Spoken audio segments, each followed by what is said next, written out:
धन्यवाद प्रोफेसर।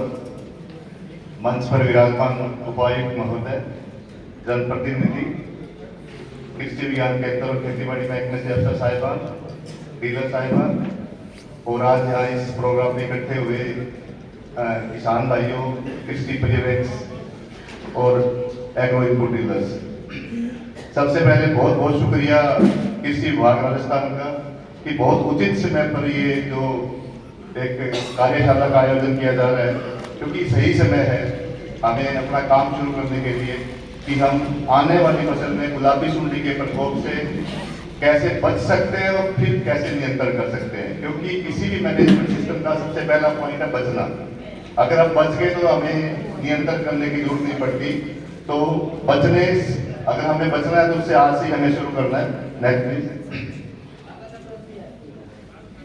तो किसान भाइयों, थोड़ा सा जो आपको एक स्लिप बैठ दिया है विभाग ने, वो थोड़ा बाहर निकाल लें, और क्योंकि जरूरी बातें वो आपको नोट करनी है। तो ये कुछ मुख्य रस्ट कीट है जो कपास की फसल में चाहे बीटी था या बीटी ना आया था, वो फसल के ऊपर प्रकोप करता था। कोई बात नहीं।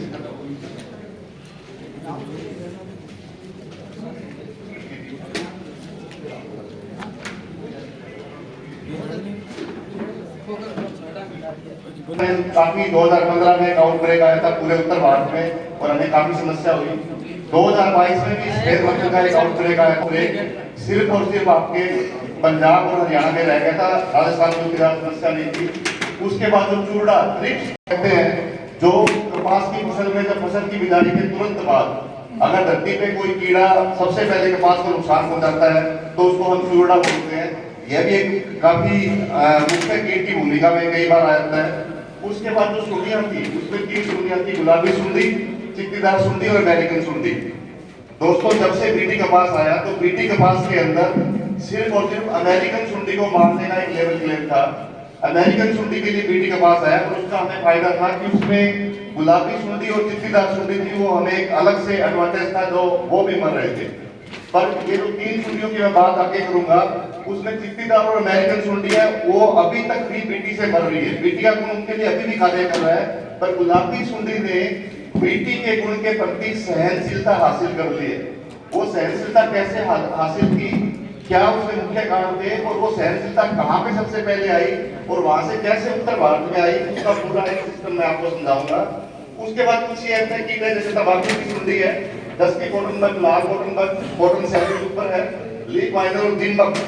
ये कुछ अन्य कीट भी है जो हमें कभी भी समस्या कर सकते हो। इन कीटों को का बीटी से कोई मतलब नहीं है, कोई लेना देना नहीं है। तो ये जो बीते वाले कुछ कीट है, ये आपके बीटी के अंदर भी आ सकते हैं। तो सबसे पहले जो मैं आपको रस्ट कीटों की बात करूंगा, रस्ट कीटों में अगर आप हरे तेले की बात, सबसे पहले हरा तेला है।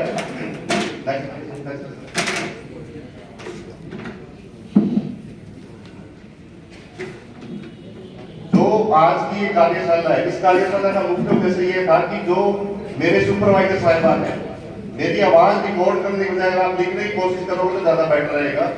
जो सुपरवाइजर साहिबान है, जो किसान है, सबसे पहले हमें जरूरी है कि हमें अपने खेत का सर्वेक्षण कैसे करता है। क्योंकि जब भी हमारे कोई प्रकृति की कुदरत का प्रकोप आता है, किसी कीट या बीमारी का प्रकोप आता है, तो सबसे पहले हमें ये बताना होता है कि कितना % डैमेज है या लॉस कितना है। तो लॉस एस्टिमेट करने के लिए सबसे पहले सुपरवाइजर साहिबान को अपने अधीन गांवों का सर्वेक्षण करने की बहुत जरूरत है। और सर्वेक्षण का तरीका क्या है, आप अपने हर गांव में, जिस गांव में आप कार्यरत हो, जहाँ पे आपकी ड्यूटी है, पोस्टिंग है, किसान भाई है जो एडवांस फार्मर है, प्रोग्रेसिव फार्मर है, कम से कम 1 बीघे में आपको 20 पौधे, मिनिमम 20 पौधे आपको तय करने हैं। और 20 पौधों के ऊपर, हर पौधे के ऊपर मध्य और निचले भाग से एक पत्ते के ऊपर आपको रस्ट कीटों की संख्या है वो गिननी है। उस गिनती के बेस पे आप आइडिया लगाओगे कि क्या आपके खेत में कीटों ने आर्थिक आकार हासिल कर लिया है क्या। अगर सफेद मक्खी की बात करते हैं तो 18 से 24 यानी 6 से 8 सफेद मक्खी प्रति पत्ता आपको मिलती है अपने खेत में। सुबह 10 बजे से पहले जाके सर आप, मैं दोबारा से बेनती कर रहा हूँ कि मुझे रिकॉर्ड करने के बजाय नोट करने में ज्यादा विश्वास करिए। 6 से 8 जो है वो आपको प्रति पत्ता मिलती है। तो इसका मतलब आपके खेत में ऐसा मौका आ गया कि आपको छिड़काव करने की जरूरत है। दोस्तों ये बातें क्यों बता रहा हूँ, क्योंकि बिजाई की जो विंडो है वो इतनी वाइड हो चुकी है कि एक किसान की बिजाई 1 अप्रैल को है और एक किसान की बिजाई 10 जून को है। आपकी बिजाई की विंडो 70 दिन की है, तो आपके पड़ोसी ने छिड़काव किया है, तो इसका मतलब ये नहीं है कि आपके खेत में कीटों की संख्या इतनी है कि आपको छिड़काव करना है। उसका फैसला सिर्फ और सिर्फ आप सर्वेक्षण के आधार पर कर सकते हैं, और सर्वेक्षण के लिए 1 बीघे के अंदर कम से कम 30 पौधे आपको देखने जरूरी है। तो उन 20 पौधों में पौधों के 3-3 पत्ते आप देखोगे तो 60 पत्ते हो गए। 60 पत्तों के बेस पे आपको कैलकुलेट करना है कि अगर सफेद मच्छर 6 से 8 प्रति पत्ता, हरा तेला 2 प्रति पत्ता, जू 10 प्रति पत्ता, और अगर ये केपा है इसकी आपकी समस्या उत्तर भारत में हमारे नहीं है, ये ज्यादा समस्या दक्षिण और मध्य भारत में है। तो इस तरीके से आप आइडिया लगा सकते हो कि आपके खेत में कीटों का कितना प्रकोप है, और उसके बाद आपको नियंत्रण का फैसला लेना है, न कि पड़ोसी को देख के। कई बार पड़ोसी की बिजाई आपसे 1 महीना पहले की है, पड़ोसी ने अपने खेत में पहला पानी भी दे दिया है, उसने पहले यूरिया की डोज भी दे दी है, तो शायद उसके कीटों का प्रकोप हो गया है। पर आपकी बिजाई 15 मई की थी और आपकी अभी तक फसल उस परिस्थिति में नहीं है कि आपको छिड़काव करना है, क्योंकि अंधाधुंध बिना बात के बिना सोचे कीटनाशक स्प्रे करना भी बिल्कुल गलत है। आज वक्त बहुत बदल गया, आप सारे पढ़े लिखे हो, सभी के पास अपने मोबाइल है, आप व्हाट्सएप पे इंफॉर्मेशन भी देखते हो, तो कीटनाशकों का सही प्रयोग करना आना भी हमारे को जरूरी है, जो आज की डेट में सारे किसान भाई समझ भी सकते हैं, सुपरवाइजर साहबान भी समझ सकते हैं। गुलाबी सुंडी, गुलाबी सुंडी का जैसे पिछली बार गुलाबी सुंडी का प्रकोप हुआ, और सबसे पहले समस्या हमारे को ये आई कि हमारे से पूछा गया कि कितना % डैमेज है, नुकसान कितना % है, और नुकसान के सही आंकड़े जो मेरे सुपरवाइजर साहब थे उनसे आने लगे थे कि उनके गांव में कितना % डैमेज है। क्योंकि अगर उनके गांव में उन्होंने प्रॉपर सैंपलिंग की होती, तो उस सैंपलिंग के बेस पे, आपके डेटा के बेस पे हम हमारे उच्च स्तर के जो अधिकारी साहबान है या जहाँ पे भी कमेटी है वहां पे बता सकते थे कि लॉस कितना है। क्योंकि कभी भी किसी कीट का लॉस यूनिफॉर्म नहीं हो सकता। एक जिले में सारे गांव एक ही तरीके से एक ही कीट से प्रभावित नहीं हो सकते। एग्रीकल्चर एक कुदरती सिस्टम है, और कुदरत के अंदर कभी भी हम एक अब्सोल्यूट एक सीधा एक नंबर नहीं बता सकते कि इतना % डैमेज है।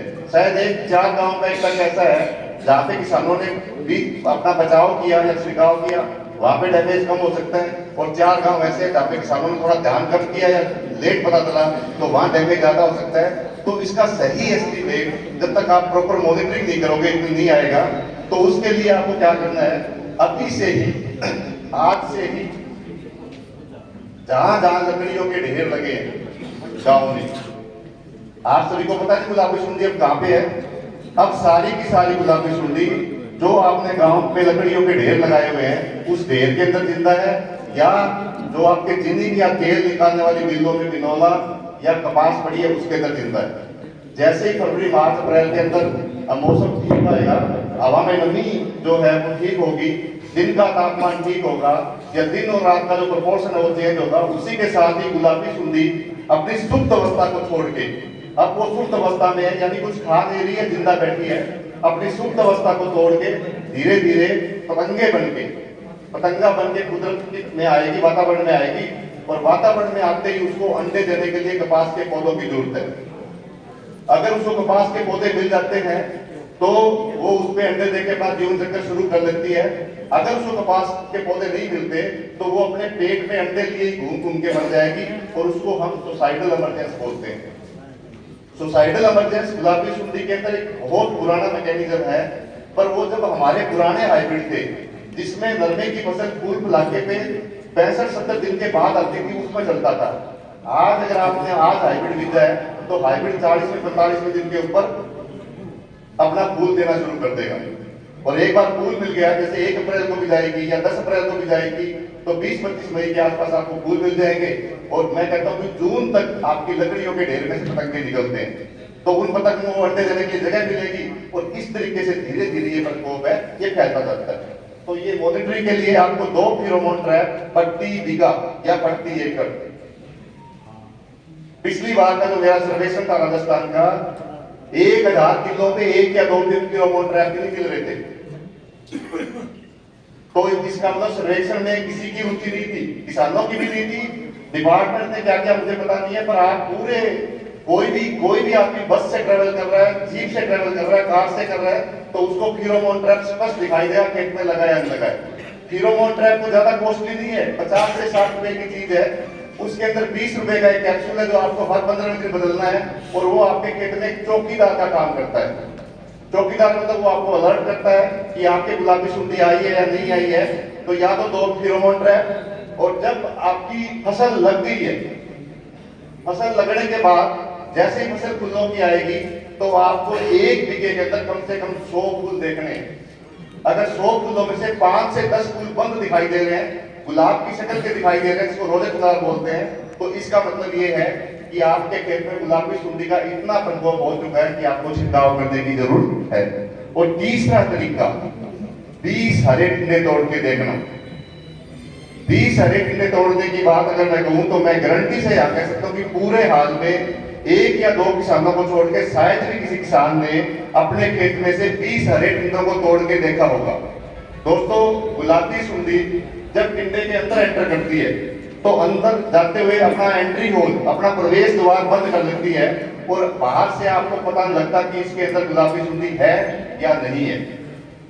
तो कई बार हम खेत में घूमते हैं और हमें लगता है कि मेरे तो सारे हरे टिंडे बिल्कुल अच्छे हैं, पर दरअसल उस टिंडे के अंदर गुलाबी सुंडी जाके अपना नुकसान कर रही है और धीरे धीरे खा रही है। और खाने के बाद जब वो बाहर निकलती है तो उसका एग्जिट होल, जो निकासी द्वार है, वो आपको दिखाई देता है। तो आपको अपने खेत में कम से कम, जब आपके खेत में फूल टिंडे स्टार्ट हो जाएं, तो 10 दिन की उम्र वाले टिंडे कम से कम अपने खेत में 15 से 20 टिंडे 10 दिन में एक बार तोड़ के आराम से उसको लिफाफे में डाल के लाओ, घर में बैठ के चाकू की सहायता से खोल कर देखो। अगर आपको 20 में से 1 या 2 टिंडे में जिंदा सुंडी दिखाई दे रही है, तो आपको छिड़काव करने की जरूरत है। कभी भी हरे टिंडों को देख के खुश मत होना कि मेरे खेत में कुछ नहीं है। तो मॉनिटरिंग यानी आपको सर्वेक्षण करना जरूरी है, और सर्वेक्षण का तरीका आपको आना जरूरी है। अगर ये अमेरिकन सुंडी और चित्तीदार और तंबाकू वाली सुंडी है, इसकी इतनी लंबी चौड़ी समस्या नहीं है, पर फिर भी अगर आप एक जागरूक किसान है तो अपने खेत में आप कुछ पौधे दे सकते हैं। और आपको 10 पौधों में से एक पौधे के ऊपर कोई एक आधा गुलाबी सुंडी, चित्तीदार सुंडी, अमेरिकन सुंडी का अंडा या बच्चा मिलता है, तो इसका मतलब उसकी भी आपको समस्या आ सकती है। तो धीरे धीरे इस सर्वेक्षण करना सीखना आपको जरूरी है, क्योंकि हम सीखने में एक्सपर्ट हैं। ऐसी बात नहीं, हमने सारी चीजें सीखी है। हम व्हाट्सएप चलाना सीख गए हैं, मोबाइल चलाना सीख गए हैं, तो हम ये जो खेत में कीड़े को देखना और पहचानना क्यों नहीं सीख सकते? ये अगर हमारी इच्छा होगी तो हम सीख जाएंगे। नेक्स्ट, ये कुछ जो आर्थिक आकार, कीटों के आर्थिक आकार, इसके आप फोटोग्राफ भी ले सकते हैं।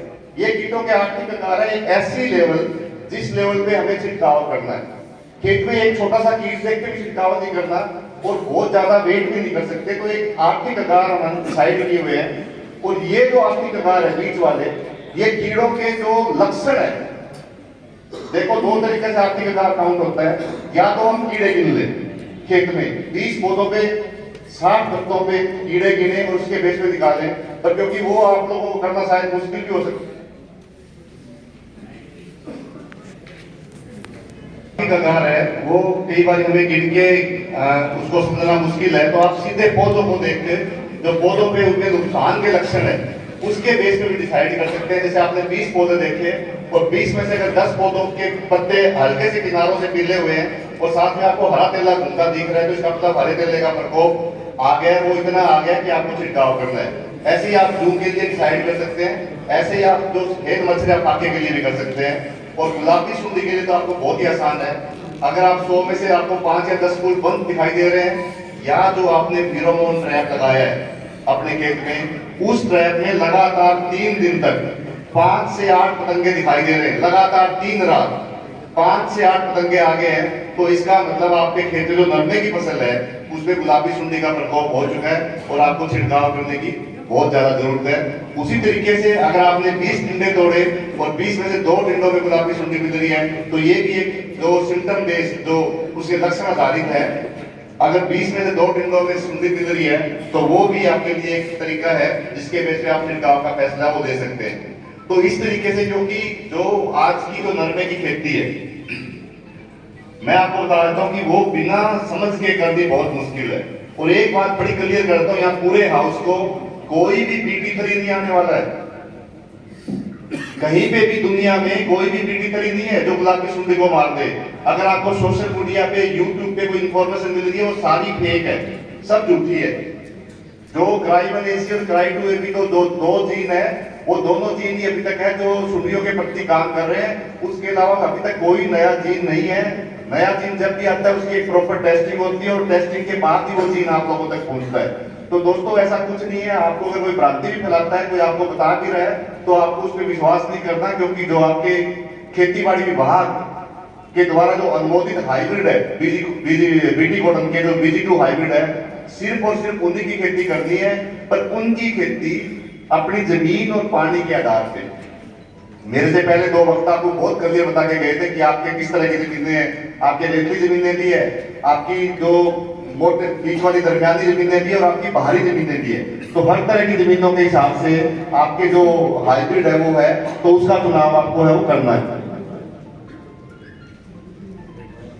नेक्स्ट तो ये पहला कीट, ये हरा केले के बारे में तो लगभग सारे किसान मेरे हिसाब से जानते हैं। आप सभी ने अपने खेत में देखा होगा हरा केला किस तरीके से और ये कैसे नुकसान करता है। Next please. इसके 4 ग्रेड है। अगर आप खेत में जाते हो और बीच में से 10 पौधों के पत्ते ऐसे हल्के हल्के किनारों से मुड़े हुए दिखाई दे रहे हैं, बीच में से 10 पौधे, और उसके ऊपर आपको हरा केला भी घूमता दिखाई दे रहा है, तो आपको छिड़काव करने का फैसला करना है। इससे आपको कीड़े गिरने की जरूरत नहीं है। सिर्फ और सिर्फ आप 20 पौधे देख के आइडिया लगा सकते हो कि आपको क्या करना है। चूड़ा जूं के बारे में, क्योंकि जैसे मैंने बताया कि जब भी आप नरमे की फसल बीजते हो तो फसल बीजते ही जैसे कर्मा बाहर निकलता है, 2 बड़ी मोटी पत्तियां निकलती है बाहर। उस बड़ी मोटी पत्तियों के ऊपर एक सुरंगी कीड़ा आता है, जिसके लिए अपने को कोई छिड़काव करने की जरूरत नहीं होती, जिसको हम लीफ माइनर बोलते हैं, और वो हमें कोई नुकसान नहीं करता। पर उसके कुछ दिन बाद ही, 15, 20, 30 दिन बाद ये जो जूं है, चूड़ा, ये अपना आगे प्रकोप इसका स्टार्ट हो जाता है और ये आके नुकसान करता है। और चूड़े का स्टाइल क्या है कि पत्ते के निचले हिस्से पे ये कट मार के पानी अपना चूसता है, तो ये जितना चूसता है उससे ज्यादा खराब भी करता है। और ऐसे आपने देखा होगा कि आपका पत्ता है वो उसके ऊपर कागज जैसी आवाज भी आती है, और जब उस पत्ते को आप पलट के देखते हो तो उसके ऊपर बिल्कुल चांदी जैसी चमक दिखाई देती है आपको, क्योंकि उसका सारा रस चूड़े ने खराब कर दिया है। तो वो पत्ता धीरे धीरे से उठना शुरू होता है और आपको बिल्कुल जैसे कुत्ते के कान होते हैं ऐसे पत्ते खड़े दिखाई देते हैं जो चूड़े के प्रकोप से दिखते हैं। Next please. नेक्स्ट। ये 2 फोटोग्राफ आप लोग देख पा रहे हो, ये 2 फोटोग्राफ चूड़े के शुरुआती प्रकोप की है, चूड़े के शुरुआती प्रकोप की है। और ये आपको दिखाने की जरूरत है कि जब भी ये अटैक आता है तो सारे किसान भाई इसको उखाड़ के भागते कि मेरे पत्ता मरोड़ बीमारी आ गई। दोस्तों बिजाई के 40-45 दिन के बाद अभी तक सफेद मच्छर है ही नहीं जिसने बीमारी फैलानी है। आपके 40-45-50 दिन में चूड़ा जो पत्ता मरोड़ बीमारी वो कैसे आ सकती है? पत्ता मरोड़ बीमारी के लिए आपको पता है कौन फैलाता है उसको? सफेद मच्छर फैलाता है। अभी तक उसका प्रकोप ज्यादा हुआ ही नहीं है, तो ये कहां से आ गया? और जब भी आप ये लेके, मेरे डीलर साहिबान भी यहाँ पे बैठे हैं, जब डीलर साहिबान के पास जाते हैं तो वो पत्ता मरोड़ बीमारी के लिए आपको 10-12 दवाइयां भी दे देते हैं। एक बात मैं आपको बता देता हूं कि विषाणु जनित रोग है, जो वायरस आधारित रोग है, वो कभी क्योर ठीक नहीं हो सकते। उसमें आपको अपने पौधों को खुराक देके ताकतवर बनाना है, कोई और तरीके से पौधे का संचार नहीं करना है, पर वो छिड़काव से कुछ भी नहीं होने वाला उसमें। तो कृपया करके जब भी फसल के शुरुआती दौर में 50-60 दिन तक आपके बिजाई के बाद ऐसे पौधे दिखते हैं तो कभी भ्रमित ना होके पत्ता मरोड़ बीमारी मत समझना, ये चूड़े के प्रकोप से ऐसे हुए हैं। और जैसे जैसे ये फसल अपने असली पत्ते लेगी, ट्रू लीफ यानी असली पत्ते आने शुरू हो गए, अपने आप ये नॉर्मल हो जाएगी। तो कभी भी इससे घबराना नहीं है। उसके लिए बहुत सारे माइसिन आपको दिए जाएंगे, उसका छिड़काव करने की आपको जरूरत नहीं है।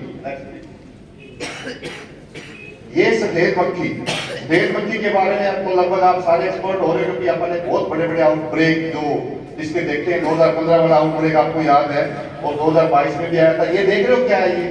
ये दिखाई दे रहा है सबको? ये वाली, ये अभी का फ्रेश है, जो आपकी गेहूं की फसल के अंदर जो नदीन है, खरपतवार है, उसके ऊपर जो सफेद मच्छर ने अंडे देने शुरू कर दिए।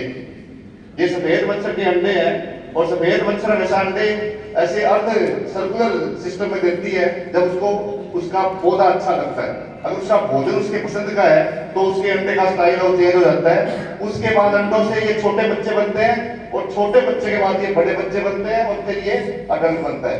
मैं आपको ये बच्चों की बातें क्यों सिखा रहा हूँ? क्योंकि दुकानों के ऊपर सफेद मच्छर के बच्चों को मारने वाली दवाइयां आई हुई है। भाई दुकानों पे दवाइयां ऐसी है जो सफेद मच्छर के बच्चों को मारती है, पर मैं गारंटी से कहता हूं कि मेरे किसान भाइयों को पता ही नहीं है कि मेरे खेत में पत्ते के नीचे बच्चे कहां हैं। किसी ने देखे निम्स? सफेद मच्छर के बच्चे निम्स कितने लोगों ने देखे? जरा हाथ खड़ा करके दिखाए खड़ा।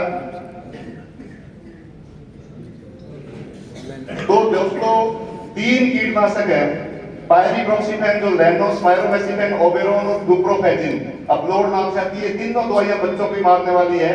तो आप ये क्या सोच के करते हो? इसका बेस क्या है? क्या सोच से छिड़काव करते हो जो आपको पता ही नहीं है कि मेरे खेत में समस्या क्या है? क्योंकि इसको नहीं मारेगी ये। और साथ में एक राइटर आता है ना, जब भी आप पायरिप्रॉक्सीफेन, पायरोमेसिफेन, जो ओबेरोन या जो डुप्रोफेजिन का छिड़काव करते हो तो आपको एक बात कही जाती है कि इसके रिजल्ट 5-7 दिन बाद आएंगे। कहते हैं ना आपको दुकानदार, वो 5-7 दिन क्यों कहते हैं? क्योंकि अगर वो इस पे आके एक्शन करेगी, यहाँ मारेगी, तो ये इससे अडल्ट बनना था, अडल्ट बन के बच्चे बनने थे, तो उसको 5-7 दिन का टाइम लगना था ना, इसलिए टाइम स्लो है। अगर कोई अडल्ट के वैसे को मारने वाली दवाई होती तो आपने सुबह स्प्रे किया, अगले दिन सुबह जाते हैं आपको पता लग जाता कि दवाई ने काम किया। क्योंकि ये बच्चों को मारने वाली दवाई है, इसलिए 5-4 दिन लेती है, 5-7 दिन लेती है। तो अपने नरमे के पास जाके देखो, कपास के पौधे के पास जाओ, उसको समझो, थोड़ा सा समझोगे वो समझ में आ जाएगा। पर उसके पास जाए बगैर खेत के बाहर कॉर्नर पे खड़े होकर सीधा ही दवाई देने भागने जो आ रहे हैं अपन लोग, वो सारी हमारी समस्या है, कपास की समस्या नहीं है। तो ये आपको समझना है कि आपके जो पत्तों के नीचे फाका जो है उसके बच्चे कहां बैठे हैं। और जब आपके पत्ते तेलिए होते हैं, पत्ते तेलिए होते हैं या काले रंग की बूंदी आती है, वो क्यों आती है?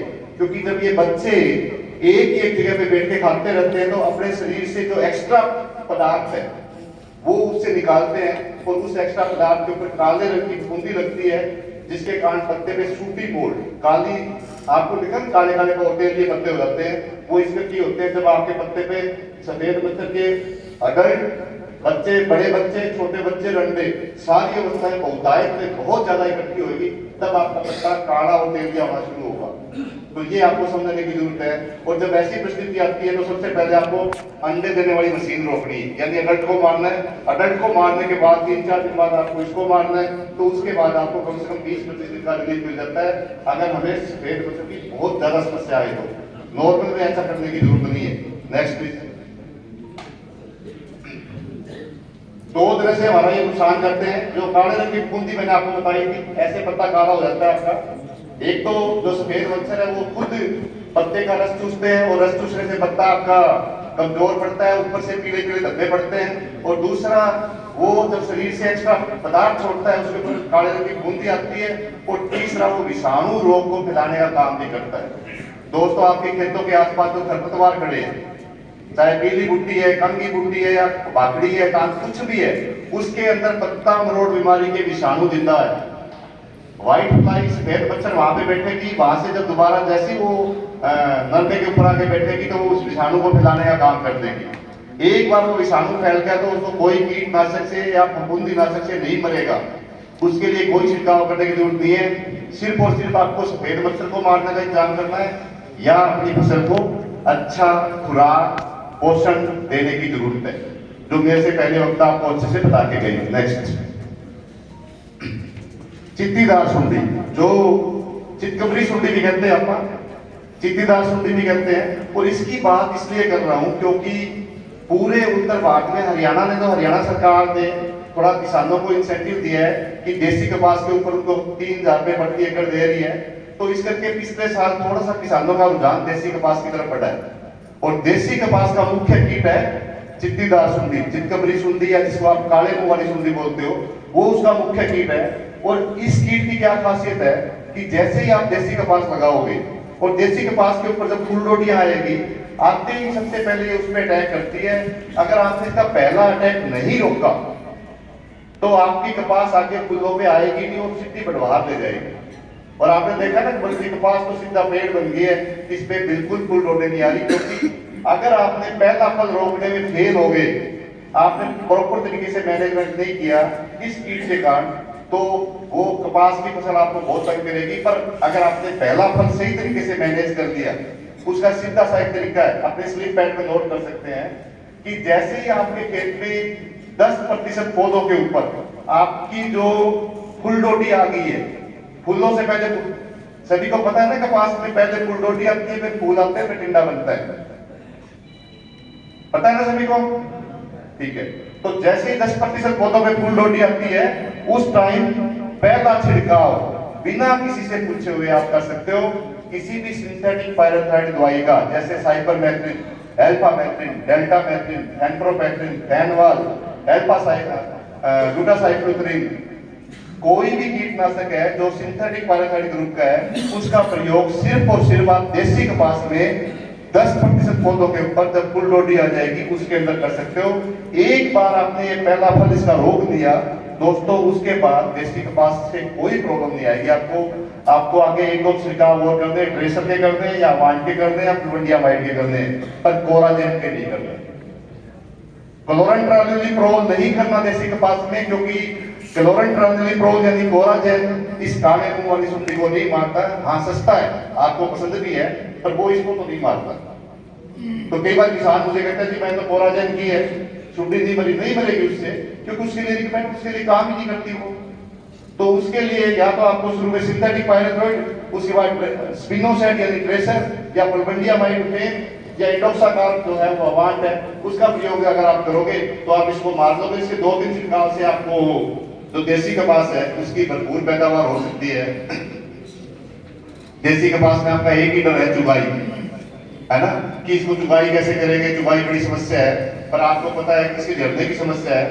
जब से देसी कपास के नए हाइब्रिड आए हैं, नए सारे के सारे नए हाइब्रिड सैटरिंग टॉलरेंट है, वो कम झड़ते हैं, पहले की तरह नहीं झड़ते हैं। तो इस करके आपको डरना नहीं है। अगर किसी किसान भाई के नरमे के जो सरसों की फसल के बाद अगर खेत खाली हो रहा है तो बहुत जल्दी आपको बीटी कपास की बिजाई बजानी चाहिए। अगर आप देसी कपास की बिजाई करोगे शुरुआत में अगेती बिजाइयों में, तो आपको ज्यादा फायदा होने की संभावना है। जो नए हाइब्रिड है, चाहे वो CICR2 है, हमारा खुद का ही हाइब्रिड है, या KR64 है, ये सारे के सारे हाइब्रिड है, ये कम डरते हैं कि नंबर ऑफ पिकिंग जो चुगाई है उनकी संख्या ज्यादा नहीं है, कम है। जैसे डरने की आप 2 करते हो तो उसकी 3 या 4 होगी, ज्यादा नहीं होगी, तो उससे डरने की जरूरत नहीं है। तो आप इसका फैसला भी ले सकते हैं। Next please.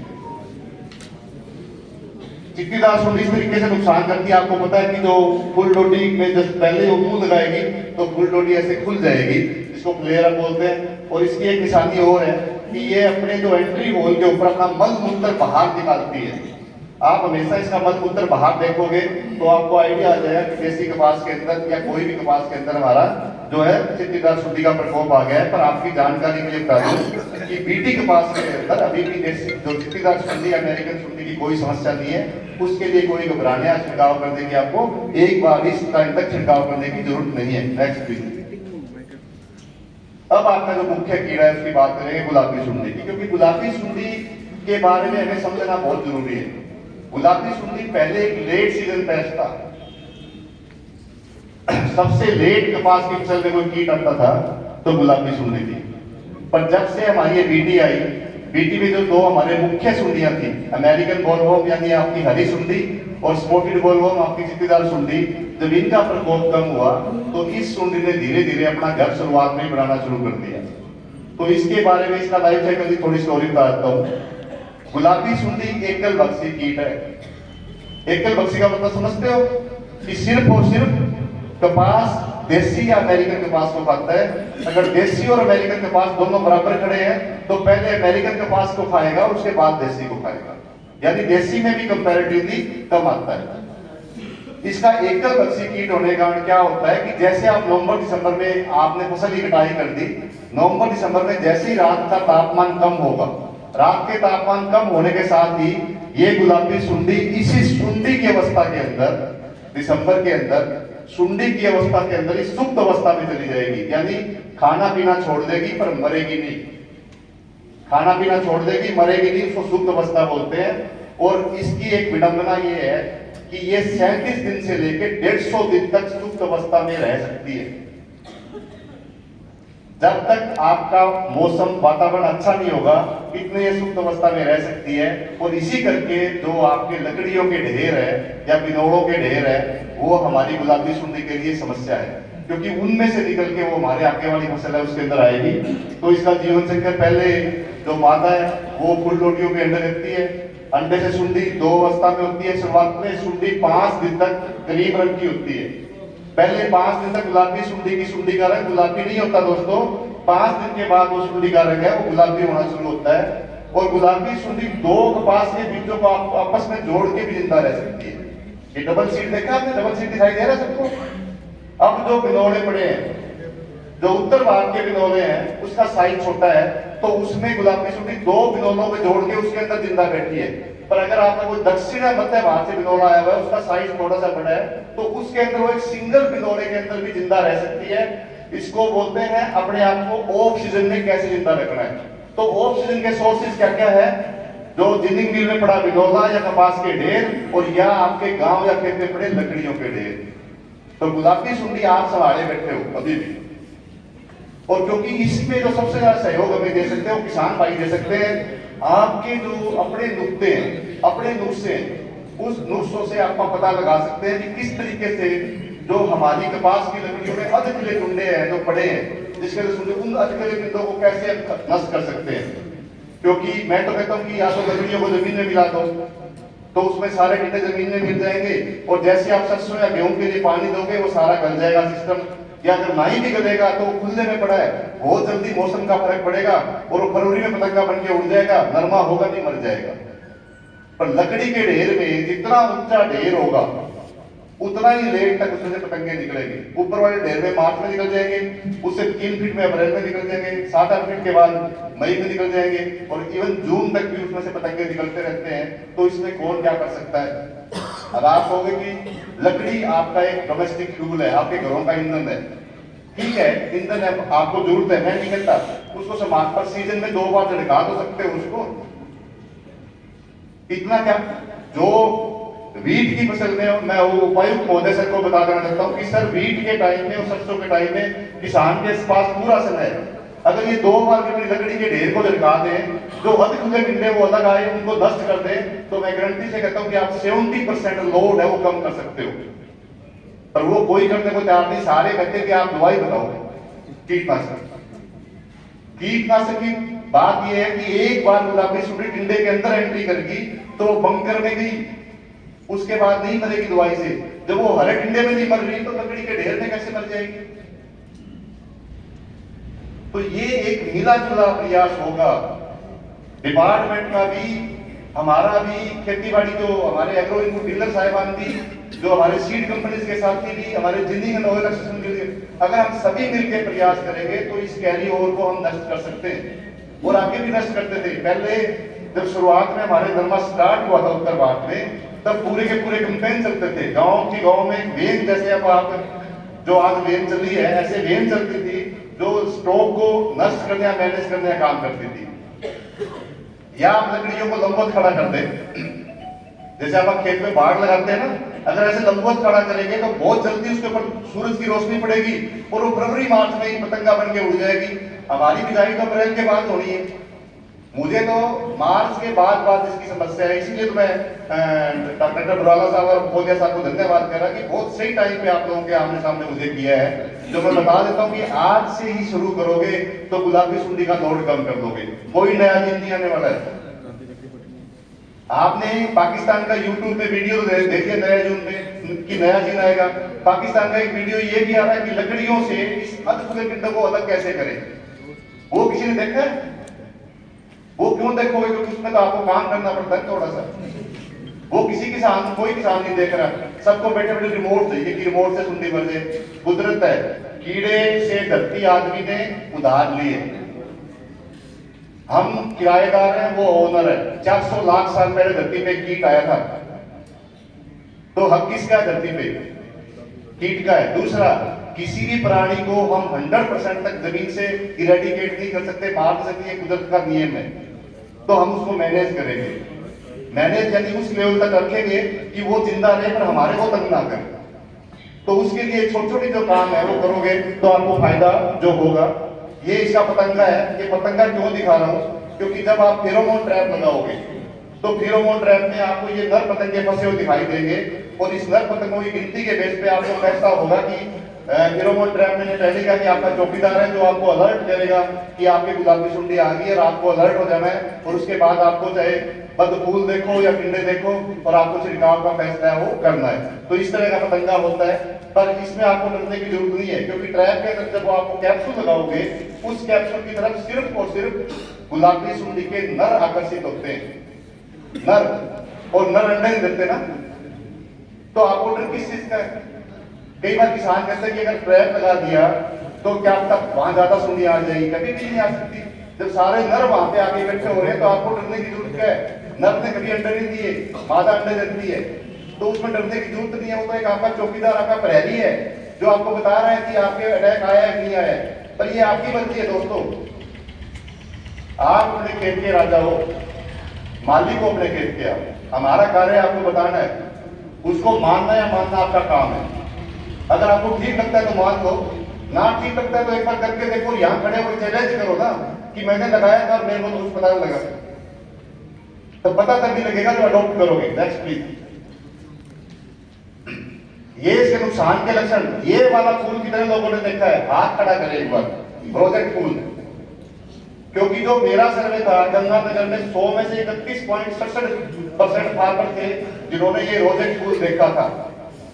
ये फूल अगर आपको दिखाई दे रहा है तो समझो बिल्कुल बच गया है, गुलाबी सुंडी आपके आ गई है। इसको रोजेट फ्लावर बोलते हैं, या गुलाब के शक्ल वाला फूल बोलते हैं, या बंद फूल बोलते हैं। इसमें गुलाबी सुंडी की क्या खासियत है कि वो खुले में बैठ के खा नहीं सकती। उसको खाने के लिए अंधेरा चाहिए, तो या तो टिंडे के अंदर घुसेगी और या फूल पे भी खाएगी, तो फूल को पहले बंद करेगी ताकि उसको अंधेरा रहे, और अंदर ही अंदर उसको खाती है।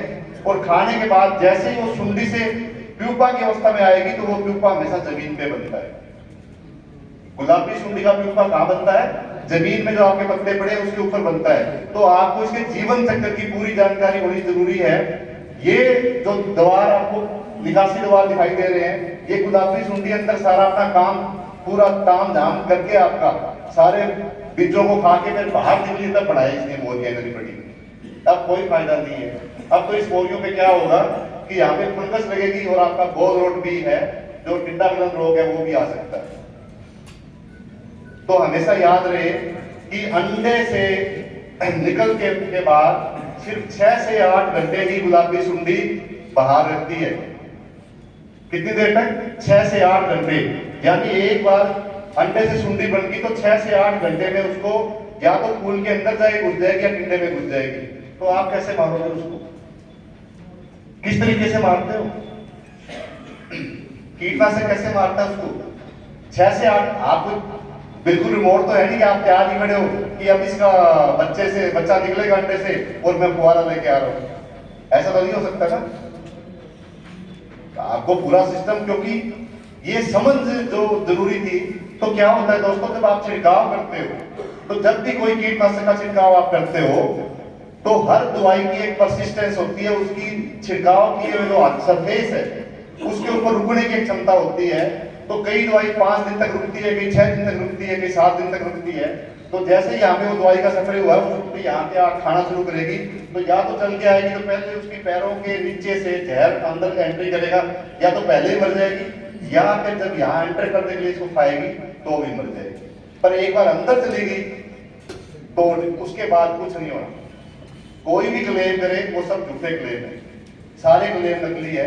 वो क्लेम गलत है, क्योंकि सुंडी ने एक बार एंट्री होने के बाद बॉल के अंदर उसको कोई भी कीटनाशक है, चाहे तुम उसको डिप कर दो, उसके अंदर भिगो के भी रख दो, तो भी वो नहीं मरेगी। तो इसको समझना जरूरी था। नेक्स्ट एक फूल डोटी गिरना पहला लक्षण, बंद फूल गुलाब वाला फूल दूसरा लक्षण, तीसरा हरे टिंडे में छेद, और चौथा रुई का कई बारी आपने जल्दी टिंडा खोल दिया।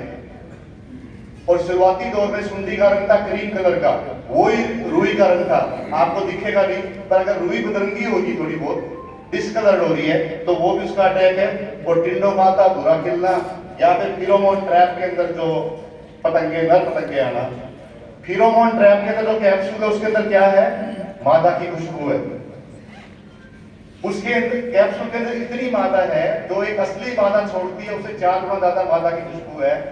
जब वो मादा की खुशबू वहां से निकलती है तो 500 मीटर के दायरे में जितने भी नर है वो सबको एक कम्युनिकेशन जाता है, एक संचार जाता है कि फलानी जगह पे एक मादा है जो संभोग के लिए तैयार है। तो उस तरीके से सारे नर है वो उस ट्रैक में आ जाएंगे और आप उसके बेस पे आइडिया लगा सकते हो कि कितना आपको छिड़काव कब करना है। Next please. तो ये बंद फूल मैंने आपको दिखाया था, इस तरह आप ट्रैप लगाओगे। ट्रैप के अंदर ये वाला फिरोमोन ट्रैप है जो लूर है, कैप्सूल, जिसको लूर अट्रैक्ट करना, अट्रैक्ट को लूर बोलते हैं अंग्रेजी के अंदर, या आप इसको कैप्सूल भी बोलते हो। ये कैप्सूल है, ऐसे ट्रैप लगेगा और किस तरीके से आपको नर पतंगे अंदर फंसे हुए दिखाई देंगे। तो मैं बड़ी इस बार आस कर रहा हूँ आप लोगों से कि आप जरूर इसको लगा के देखेंगे, क्योंकि जब तक ये नहीं करेंगे आपको कोई नहीं बता सकता कि आपके गुलाबी सुंडी आई थी या नहीं आई थी। Next please. अब ऑफ सीजन में आजकल कहाँ है, आजकल जो आपकी गुलाबी सुंडी है या तो 2 बीजों को ऐसे जोड़ के है या तो लकड़ियों के ढेर है। और पिछली बार मैं बता देता हूँ कि पंजाब हरियाणा में जब पहले गुलाबी सुंडी आई थी तो सबसे पहले गुलाबी सुंडी का प्रकोप वही आता था जहाँ लकड़ी का ढेर होता था। गुलाबी सुंडी एक एकलक्षी कीट है। नरमे के अंदर जो पीटी कपास है उसके अंदर क्राइप्रोटीन का एक जहर का एक्सप्रेशन होता है। वो एक्सप्रेशन कम से कम 4 माइक्रोग्राम पर ग्राम ऑफ लीफ टिश्यू, पत्ते के जो टिश्यू है उसका 1 ग्राम का के अंदर 4 माइक्रोग्राम जब तक वो नहीं बनेगा इतना वो सुंडी नहीं बनती है। हुआ क्या दोस्तों, ये एक लेट सीजन पेस्ट था। दक्षिण और मध्य भारत के किसान है वो अपनी नरमे की फसल को बहुत लंबा करते हैं। अगर उनको थोड़ा बहुत बारिश आ गई, पानी आ गई तो फसल को 250 दिन तक ले जाते हैं। 250 दिन में क्या होगा कि जैसे ही लेट सीजन में फसल जाएगी 180 दिन के बाद धीरे धीरे उसमें ट्राइप्रोटीन जहर की मात्रा है वो कम हो जाती है। गुलाबी सुंडी वहां खाने का अटेम्प्ट कर रही थी और उसने वहां जिंदा रहना शुरू कर दिया। धीरे धीरे उसने वहां पे सहनशीलता हासिल की। पर हमारे यहाँ पे क्या था, आपकी फसल 165 और 180 दिन के बीच में कटनी है। कटने के बाद आपने बिजाई करनी है सरसों की या गेहूं की, लकड़ी आपने संभाल ली। उत्तर भारत में कोई समस्या नहीं थी, हमारे गुलाबी सुंडी दूर दूर तक नहीं आनी थी। पर हमने उसको इन्वाइट किया, बुलाया। कैसे बुलाया कि उत्तर भारत में जो खास करके जो जिनिंग मिल, जो तेल निकालने वाले वो लोग हैं, वो अपनी मिल को अप्रैल मई में चलाने के लिए, चलता रखने के लिए दक्षिण और मध्य भारत से बिनौले खरीदते हैं। जब वो दक्षिण और मध्य भारत से बिनौले खरीदते, उस बिनौलों के बीज के अंदर ये बैठ के साथ में उत्तर भारत में आई। अप्रैल मार्च तक आती रही, हमें कोई डर नहीं था। मार्च में आई, उसने खुले में ढेर लगा दिया शेड के अंदर। वहां से वो सुंडी से कृपा बनी, कृपा से पतंगा बनी, उड़ के चली गई, क्योंकि आस पास नफा नहीं था। पर जो मई जून में खेप आई, खास करके जींद के उचाना तहसील से जो एक वर्धमान जिनिंग मिल थी वहां से सबसे पहले स्टार्ट हुई। वहां से जब वो ढेर लगा उससे निकला और उसके आसपास वाला सबसे पहले 10 एकड़ का खेत था वो खत्म हो गया। धीरे धीरे हमने सारी जिनिंग मिल के सर्वे किए। हरियाणा और पंजाब के अंदर काफी लोग दक्षिण भारत से बिनौला लेके आ रहे थे, पर सर लकीली आपके राजस्थान के हनुमानगढ़ और गंगानगर में किसी भी जिनिंग मिल के ओनर ने हमारे से ये भी कहा कि वो दक्षिण और मध्य भारत से बिनौले लेके आ रहे हैं। तो हम सेफ थे, हम सेफ थे, राजस्थान सेफ था। 18, 19, 19, 20 और 20, 21 में हरियाणा पंजाब में खूब प्रकोप आया, पर मेरे हनुमानगढ़ और गंगानगर के जिले थे वो लगभग ऑलमोस्ट परी थे। थोड़ा सा 20% तक का हनुमानगढ़ में आया था, पर धीरे धीरे वो लकड़ियों में जिंदा रह रह के वो पिछले बार इतना ज्यादा फैल गया कि उसने हरियाणा और पंजाब दोनों को फेल कर दिया। तो इस तरीके से ये अपने जिंदा रहती है, जिसकी आपको समझ होनी जरूरी है। Next please. नेक्स्ट। ये जो सहनशीलता क्यों आई थी, थोड़ा सा, क्योंकि जब बीटी के पास आई थी तो उसके साथ एक स्टैंडिंग इंस्ट्रक्शन, एक राइडर आया था कि जहां पर भी बीटी के पास लगेगी 80% एरिया बीच में बीटी का लगेगा और बाउंड्री पे 20% एरिया नॉन बीटी का लगेगा, जिसको हम स्ट्रक्चर्ड रेफ्यूज बोलते थे।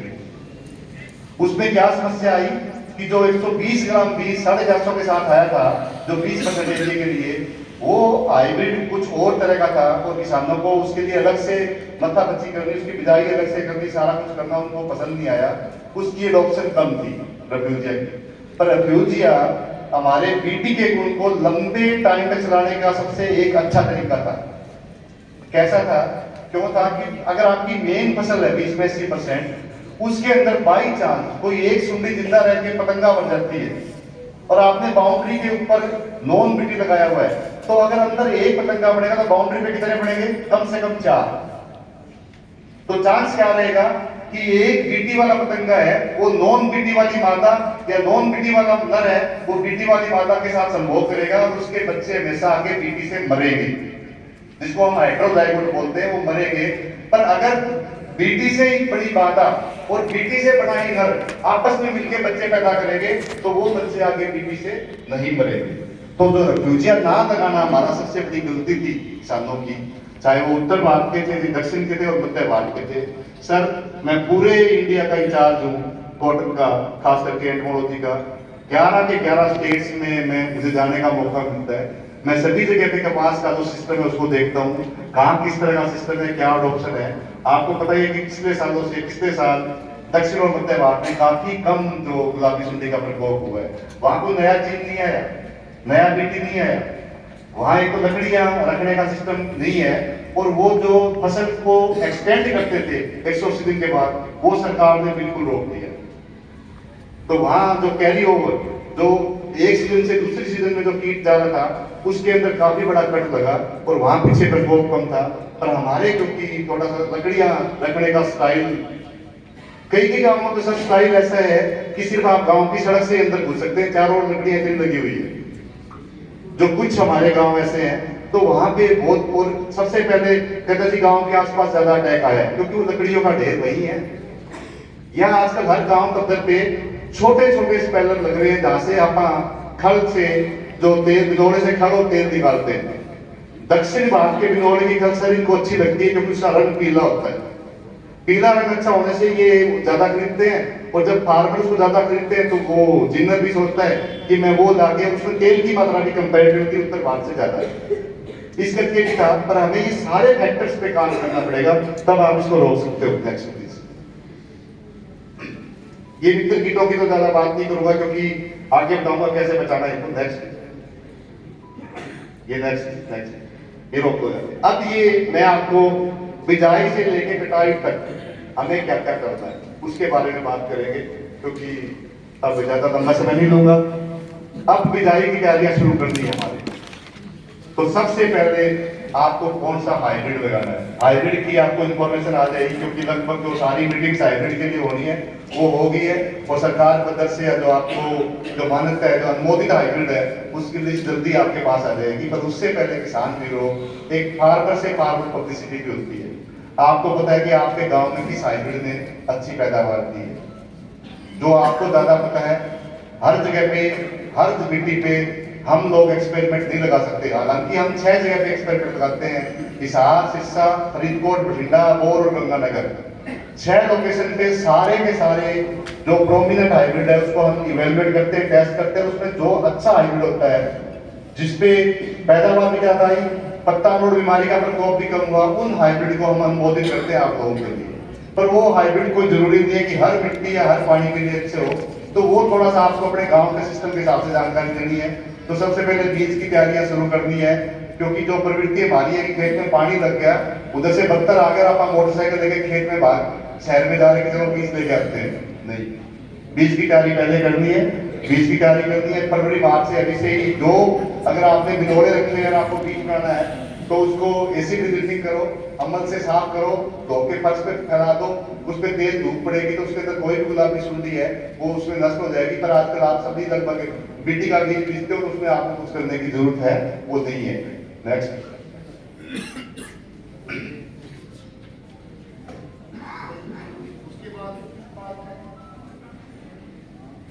हेलो। उसके बाद बिजाई का जो सिस्टम आएगा, बिजाई के पहले 60 दिन तक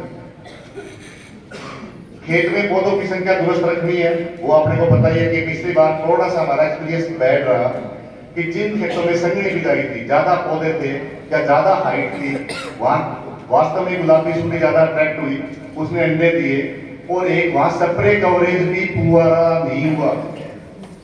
आपका छिड़काव था वो दवाई भी कीटनाशक भी सही जगह पे जाके नहीं गिरा और इस करके भी समस्या आई, पर आपको सही बिजाई कर दी है। आपकी राजस्थान की लाइन से लाइन की दूरी 108 सेंटीमीटर है। पता है सभी को, सभी सुपरवाइजर साहब को पता है कि आपकी लाइन से लाइन की दूरी कितनी है और पौधे से पौधे की दूरी कितनी है। मैं गारंटी से कहता हूं कि बहुत सारे 90% लोगों को पता नहीं है, तो आप किसानों को क्या बताओगे जाके? आपको खुद को ही नहीं पता है कि आपकी जो एग्रोनॉमी क्या है।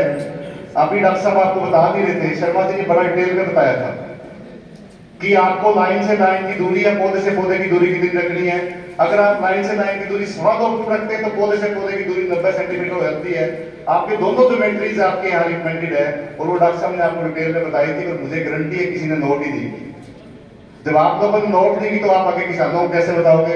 इसका भी एक बड़ा वो डाउट रहता है। पर पिछले साल, क्योंकि अप्रैल और मई के महीनों में हमारा तापमान सर 2 से 8 डिग्री सेल्सियस कम था पिछले 2 सालों की बजाय, तो हमारी जर्मिनेशन बहुत अच्छी आई, प्लांट स्टैंड बहुत ज्यादा अच्छा था। फिर पूरा जुलाई हमारे रेनफॉल ठीक ठाक रहा। इससे क्रॉप ने बहुत, फसल ने बहुत लंबी हाइट ली।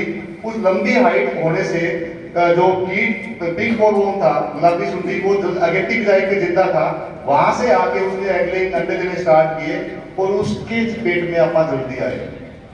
क्योंकि उसकी हाइट ज्यादा थी, 8-9 फुट थी, तो आपकी कवरेज भी प्रॉपर नहीं हुई और इस करके काफी समस्या आई। पिछली बार मैंने गंगानगर में नापी है, 9 से लेके 11 फीट तक हाइट थी।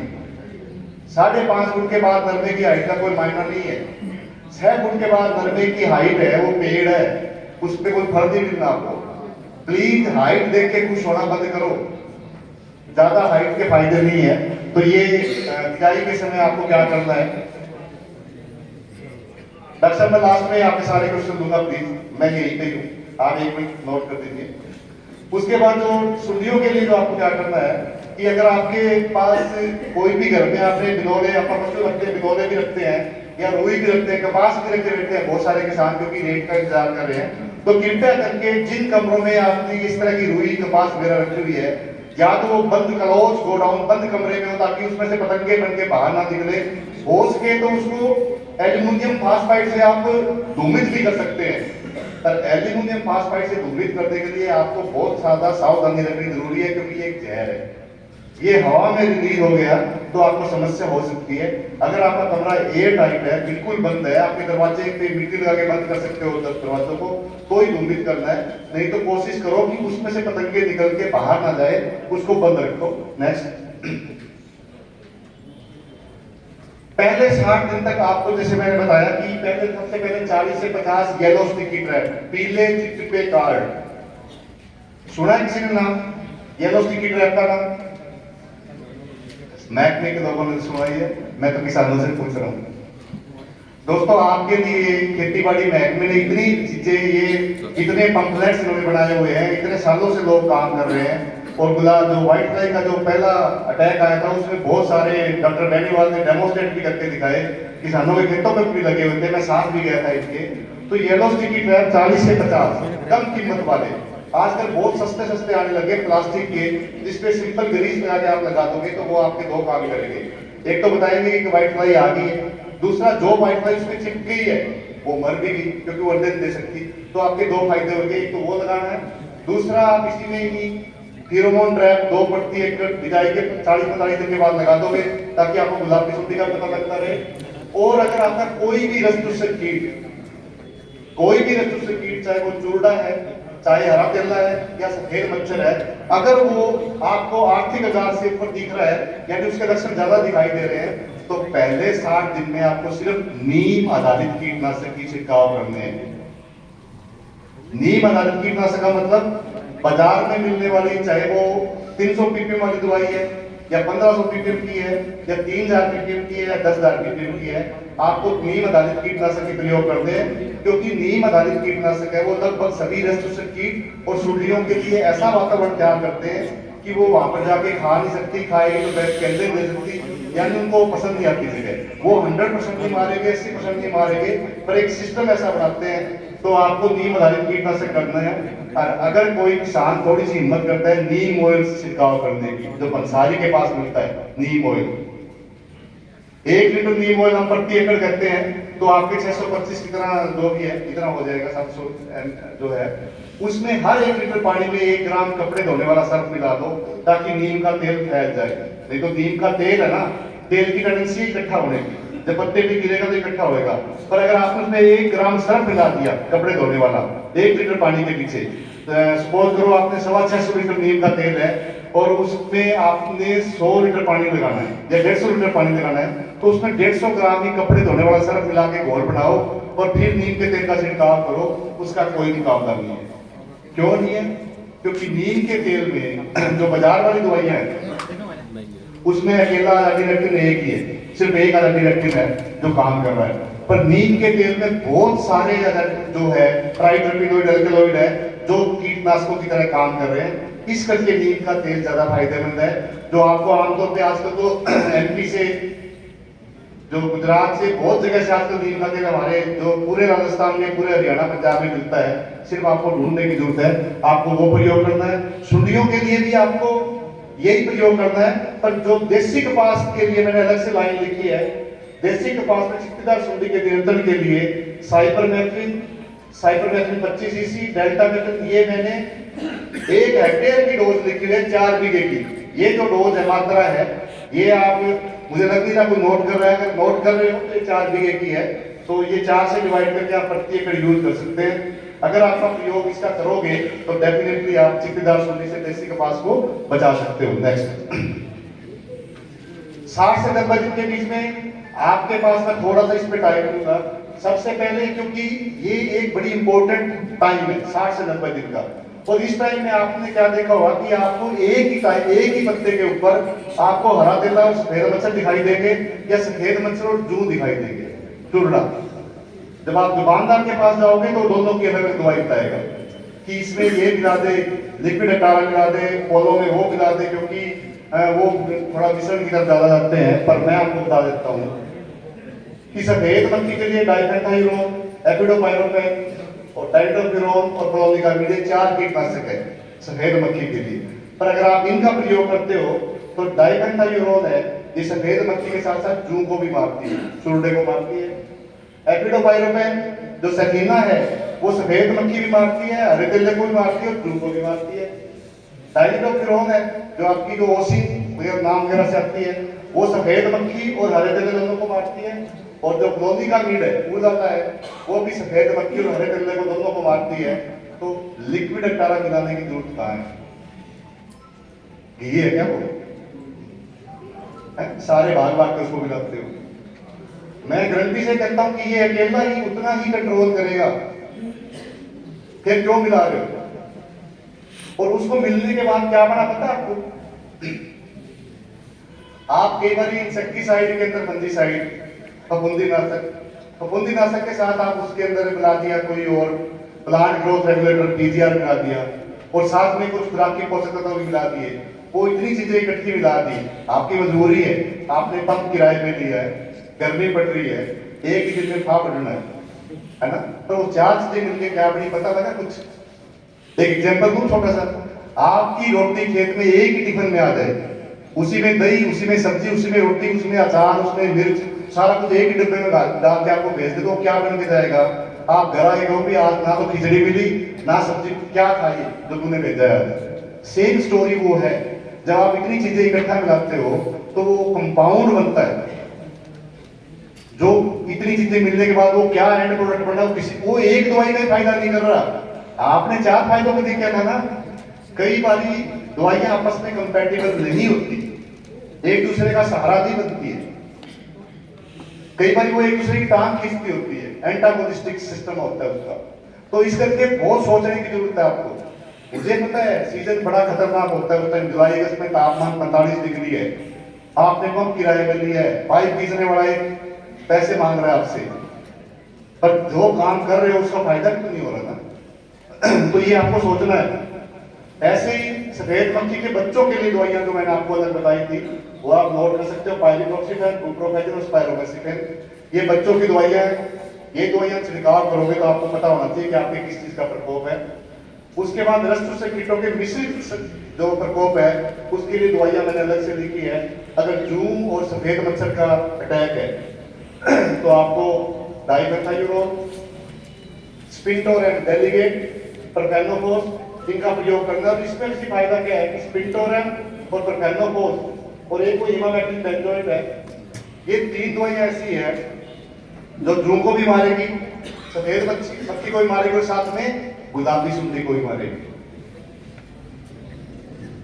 प्रोफेनोफोस एक ऐसी दवाई है जो गुलाबी सुंडी को भी मारती है, जू को भी मारती है और सफेद मच्छर को भी मारती है। इमामेक्टिन बेंजोइट भी ऐसी दवाई है जो जू को मारेगी और गुलाबी सुंडी को मारेगी। तो जब आपके जू का प्रकोप आता है तो ऐसी दवाई का प्रयोग करो तो साथ में दूसरे कीड़े को भी मारती है, पर ये आपको फैसला देना पड़ेगा। और प्रोफेनोफोस के अंदर भी तो पिछले साल का मेरा एक्सपीरियंस है, 100 में से 67% किसानों ने प्रोफेनो और साइपर का स्प्रे किया है। और डिपार्टमेंट की रिकमेंडेशन थी 50% प्योर प्रोफेनोफोस की, निरोल। प्रोफेनो साइपर से मेरे को दिक्कत नहीं है, पर आप सोच के देखो 40% प्रोफेनो है, 5% साइपर है, दोनों ही टेक्निकल कम मात्रा में है। उससे कुछ कीट तो मर जाएंगे, कुछ रिजल्ट आपको आएगा और आप कहते हैं कि मेरे रिजल्ट आए। कुछ कीट तो पक्के मरेंगे क्योंकि हर तरह के कीट होते हैं खेत में। तो कुछ कीट तो कम दवाई पे मरते हैं, कुछ मीडियम दवाई पे मरते हैं, कुछ बहुत ज्यादा दवाई पे मरते हैं। तो जो मीडियम और कम दवाई वाले कीट आपके इस मिश्रण से मर जाएंगे, पर जो बच जाएंगे वो आगे क्या करेंगे आपको पता है? वो आगे आपकी दुगनी दवाई से नहीं मरेंगे। ये जो सिफारिश आपकी तरफ आती है, रिकमेंडेशन आती है, कोई रोल है। और एक बात मुझे कभी मत कहना कि मेरा दुकानदार ने धक्के से दवाई दे दी। अब मेरे किसान भाई इतने भोले नहीं है कि दुकानदार उनको धक्के से दवाई दे दे। उसमें आपकी सहमति है। आप अगर दुकानदार से जाके मांगते हो कि मुझे 50% प्रोफेनोफास दे, तो वो धक्के से प्रोफेनोफास साइपर क्यों देगा आपको? पर अगर आप उसे गारंटी मांगते हो कि सेठ का गारंटी दे ये, तो वो अपने हिसाब से दवाई देगा। ये तो आपको डिसीजन करना है ना। तो पिछली बार भी प्रोफेनो का प्रयोग थोड़ा सा आपको यूज इस बार थोड़ा सा 50% है, उसकी तरफ जाना है, ध्यान रखना है। और सूटी मोल्ड अगर आपकी आती है काली फफूंदी, तो उसके लिए आपकी टिल्ट या कॉपरऑक्सीक्लोराइड वगैरह दवाइयां हैं जिसका प्रयोग आप कर सकते हो। सुंडियों के लिए दोस्तों बहुत सारी दवाइयां हैं। क्लोरोपाइरिफोस है जो 1250 से लेकर 2500 ml प्रति हेक्टेयर के हिसाब से अच्छा मारती है। लार्विन थायोडिकार पिछली बार गंगानगर में मिल रही है, इसका कोई मुकाबला नहीं है, सुंडी के लिए बेस्ट दवाई है। प्रोफेनोफोस 50 जो मैंने आपको बताई है बहुत अच्छी कीटनाशक है। इंडोक्साकार जो आपकी अवांट है वो, इमामेक्टिन बेंजोइट, ये 5-6 दवाइयां हैं जिनका प्रयोग आप 60 से 90 के दिन में कर सकते हैं। और कभी भी कीटनाशक को हमेशा कोशिश करना कि बदल बदल के छिड़काव करना है, एक ही कीटनाशक का छिड़काव बार बार नहीं करना है। ये इसलिए आपको 5-6 दवाइयों की लिस्ट दी है ताकि आप बदल बदल के प्रयोग कर सके। नीचे वाली दवाइयां देसी कपास के लिए है, जिसमें मैंने आपको कहा था कि कोशिश करिए ट्रेसर अवांट उसका छिड़काव करना है ताकि काली मुंह वाली सुंडी है वो आपकी मर जाए। Next please. 90 से 120 दिन उसमें सुंडियों की दवाइयां लगभग ये सेम रहेगी। इसका फोटो क्लियर आएगा, आप देख सकते हो, बड़ा साइज है। और रस्ट चूसक कीटों के लिए थोड़ा सा आप वही दवाइयां, क्योंकि 7-7-8 दवाइयां रोटेट करके आपको करनी है। ये विंडो लगभग 2 महीने की एक ही तरह की रहती है, 60 से 120 दिन की। इसमें 6-6 दवाइयां हैं रस्ट चूसक कीटों की और सुंडियों की। उसको आप बदल बदल के जब भी आर्थिक आधार आता है आप छिड़काव कर सकते हो जरूरत अनुसार। ये नहीं कि 60 दिन में सारी करनी है, जरूरत पड़ने पे करनी है। Next please. अब ये लास्ट वाला पेज आ गया है 120 से 4 महीने के बाद। अब हमें खतरा नहीं है कि हमारे फाके की समस्या आ सकती है क्या, सफेद मच्छर बढ़ सकता है क्या। तो अब हम ये सिंथेटिक पायरेथ्रोइड ग्रुप की दवाइयां हम कर सकते हैं, जैसे आपकी लैंडासाइलोथ्रिन, फेनुलरेट, साइपरमेथ्रिन, अल्फामेथ्रिन, टेट्रोमेथ्रिन। ये सारे कीटनाशक हम नरमे की फसल में 120 दिन के बाद सुंडियों के लिए कर सकते हैं और ये बहुत अच्छा रिजल्ट देते हैं। ये नर मादा को जब अंडे देने के लिए बैठती है तो मादा को भी इरिटेट करते हैं, अंडे देने से रोकते हैं। और कई बार मादा अगर पूरी स्पर्श में आ गई तो मादा को ही मार देते हैं और सुंडियों को मारते हैं वो अलग है। तो इसका प्रयोग आप कर सकते हैं। उसके बाद जो कपास की चुगाई होगी उसके बाद एक रूल बनाना है कि भेड़ बकरियों को खेत में जरूर चराना है। क्योंकि भेड़ बकरियां आपके अधखुले पिंडों को खा जाएगी और काफी हद तक आपका वो जो कैरी वो नष्ट कर देगी। उसके बाद हो सके तो लकड़ियों को जमीन में मिलाना है स्लाइडर की सहायता से, उससे आपकी जमीन का जो तुरस आप कह रहे थे ऑर्गेनिक कार्बन भी बढ़ेगा, जमीन की बनतर भी फिजिकल प्रॉपर्टी भी अच्छी हो जाएगी और हमारी गुलाबी सुंडी का प्रकोप भी कम हो जाएगा। उसके बाद भी अगर लकड़ियां स्टोर करनी है मजबूरी है तो लकड़ियों को लंबवत गांव में खड़ा करना है लंबे तौर पे। अगर लंबे तौर पे खड़ा नहीं किया और आपने ऐसे किया तो फरवरी मार्च में एक एक बार झटका के जरूर रखनी है वो। अगर ये भी नहीं किया तो मच्छरदानियां प्लास्टिक की शीट से ढकी दो, कुछ न कुछ करना जरूर पड़ेगा, वैसे ही तो नहीं कुछ होने वाला। ये मैं यहां शुरू से बता देता हूं कि किसी दिमाग में हो कि नहीं दवाइयों से कर देंगे ये कर देंगे, बिल्कुल नहीं है, अभी से ही जागरूक होना है। Next please. ये पूरी टेबल है, एक ही दवाई के दो एक्शन है, वो आप नोट कर सकते हो, किसी को फोटोग्राफ देना फोटोग्राफ दे सकते हो। नेक्स्ट। ये बिजाई की बातें डॉक्टर साहब ने आपको बताई थी, स्पेसिंग की बात आपके सामने क्लियर आ गई थी, मैं ज्यादा टाइम नहीं लूंगा। Next next. अब जो नई चीजें, क्योंकि सबके दिमाग में नया जीन, नया बीटी, नई बीटी की बात हो रही है, कितना आसान नहीं है। एक जमीन में से बैक्टीरिया लेके, उस बैक्टीरिया का एक हिस्सा लेके कपास के पौधे में डाल के और उसको वहां पे जिंदा एक्सप्रेस करवाना बहुत ज्यादा करता है, इतनी आसान चीज नहीं है। लगे हुए हैं वैज्ञानिक, जगह जगह पे अपने अटेम्प्ट्स कर रहे हैं, सफलता मिलेगी तो सबसे पहले आप तक ही आएगी क्योंकि आपके लिए किया जा रहा है, पर अभी तक कुछ नहीं है। तो अब हम बचने के 3-4 तरीके हैं। जैसे कईयों ने आपको बताया कि अमेरिका के अंदर जो एरिजोना स्टेट है, जो बिल्कुल हमारे उत्तर भारत जैसा है, जहाँ पे नरमा कपास में लगता है, कि वहां गुलाबी सुंडी नष्ट हो गई है। वहां गुलाबी सुंडी स्ट्राइल मेल टेक्निक, वातावरण में नपुंसक नर छोड़ के उसके बाद हुई है।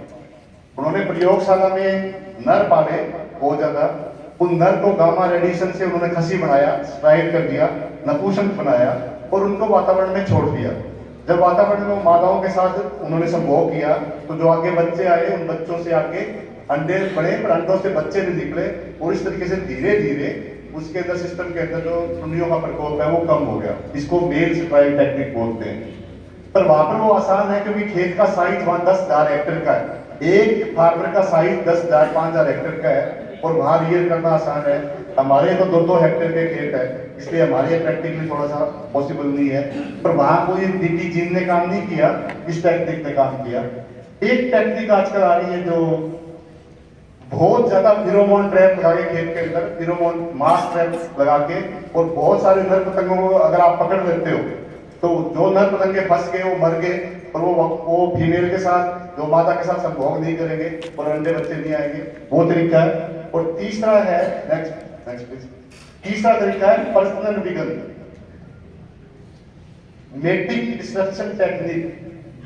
नर और मादा को, जब भी कोई मादा है उसको जब बच्चे पैदा कर ले तो अपने शरीर से खुशबू छोड़ती है, उस खुशबू को सूंघ के ही नर उसके पास आता है।